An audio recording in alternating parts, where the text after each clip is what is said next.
No pozrieme sa teraz, prečo nám nesedí deformačný člen.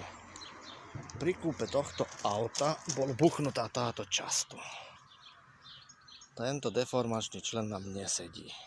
Z jakého dôvodu? Dal som dole šroby. Aha. Ako vidieť, tu je zvar. Prečo nám nesedí? A jednak nesedí to kvôli tomuto šrobu. Čo je tu hore?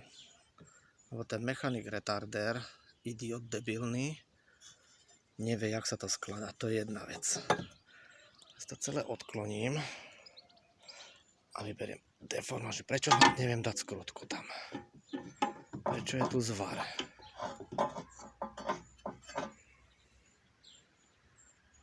Tu je zvar.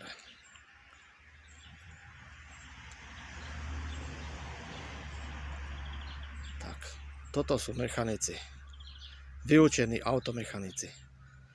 Retardéri, zdegenerovaní, sedláci. Ani to len nezavarili.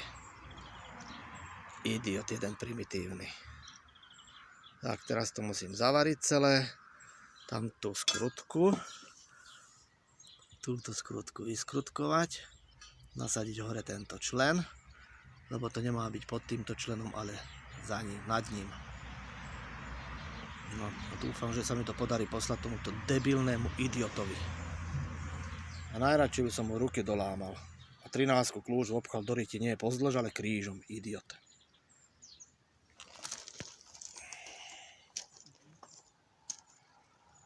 A to ešte nehovorím o ostatných blbostiach, čo ten retardér nedokázal spraviť.